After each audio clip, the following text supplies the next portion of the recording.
strong arguments against having state-funded schools with a religious character. There are the issues in principle about religions running schools or indeed other public services on behalf of the state, a policy which is certainly not secular.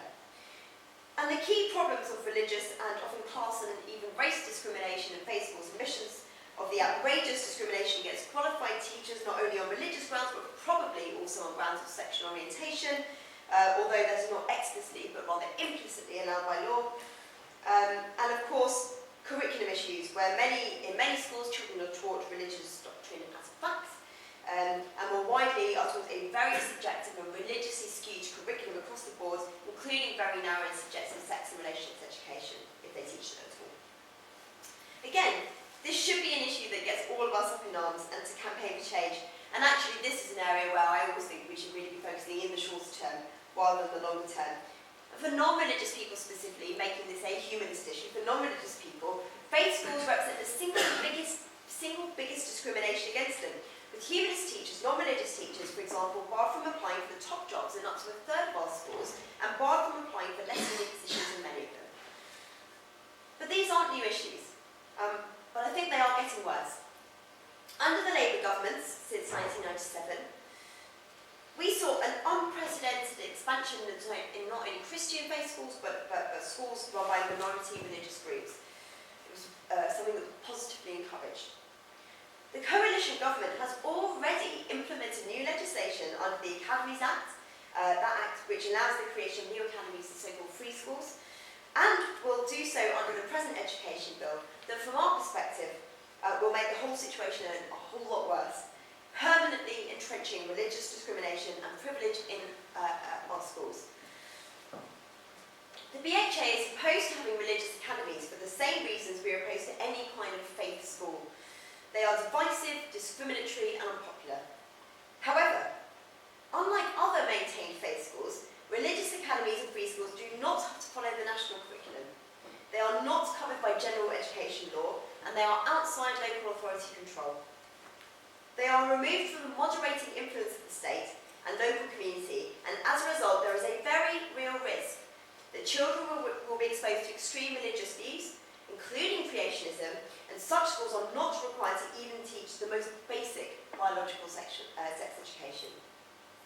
The Department for Education, the DfE, has begun to publish the names of applications to run such free schools, and a very high proportion of those have come from faith groups. In a recent tranche, 7 of the 10 free school applications that have 7 out of 10 of the free school applications have religious or spiritual connections. Among the approved applications, these aren't schools that have actually been approved, but they go through various stages, and DfE is now publishing them as they go through. So these are in the later stages of being approved. Are a school which has an ethos based on consciousness-based education, including transcendental meditation, an Islamic boys' school, and a school run by a group set up by an ordained minister of the Free Church, which teaches things like the accelerated Christian curriculum. Moreover, the Education Secretary, Michael Gove, has said and stated at their first free school conference that applications from creationist groups would certainly be considered. The Education Bill is currently in the Commons. It's about to reach its public committee stage in the Commons. But the bill introduces the presumption that when local authorities set up new schools, they will be academies or free schools. The new requirement on local authorities to prefer academies or free schools is likely to aid in proliferation in the setting up of state-funded religious academies or free schools. The bill also creates a new centralising power. All this talk about localism and devolving power, it's actually the huge amount what you see is huge new centralising powers, giving the Secretary of State absolute kind of control over things, and it's certainly taking power away, we think, from local areas. Whether you agree with that policy or not, that's actually not, the policies aren't really doing what the rhetoric is saying they do. But this new centralising power of the Secretary of State, it allows him, or in the future her possibly, to permit new and widespread religious discrimination in employment in academies that have converted from so-called voluntary controlled schools. Don't forget all these are state schools we're talking about, not private schools. The law at the moment means that in voluntary controlled schools with a religious character, they are allowed to reserve up to a third of teaching staff teaching posts for people of the right religion. And I think that's a fifth too many already. But if the bill is not amended, when those schools convert to academy status, they are being heavily encouraged to do, they can apply to the Secretary of State to override by order those rules and permit new and wider discrimination, so that the new academy school may apply preference in appointment, promotion or remuneration of all teachers at the school in accordance with the tenets of the religion or of the religious denomination of the school. That's where we see things with potential for discrimination also grounds of sexual orientation coming in. There is no legitimate justification for this new and potentially devastating discrimination against teachers. And at the same time as the government is encouraging this proliferation of new faith schools, including academies and free schools, it is proposing to reduce local control over and proper scrutiny of admissions criteria and practices. And without tightening up the rules rather than relaxing them, we're really setting ourselves up for even more discrimination in admissions and more division of children and communities along religious, socio-economic and even ethnic lines. So what is to be done?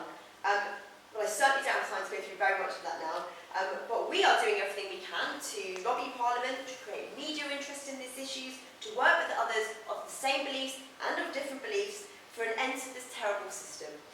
But we need more buy-in, and we need ordinary people to make their voices heard. As a practical issue, our membership and our supporter base is growing month on month on month. But we need more. As an organisation working on behalf of the interests of non-religious people and the lead organisation working for secularism in this country, we will be so much more effective when we can say that we've got 100,000 people behind us or 500,000 people behind us in terms of membership.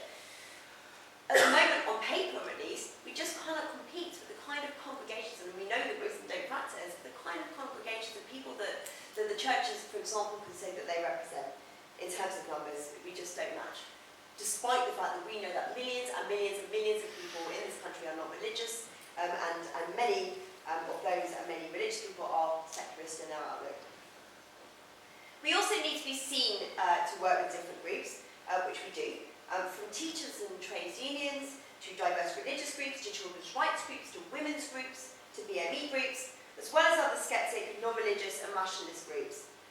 We need to make this a real movement and to keep emphasising that secularism is good for everyone, and state-sanctioned religious privilege or discrimination is almost always illegitimate, regressive, and deeply problematic for our society. And there are so many issues that I could talk about, but I'm going to stop there.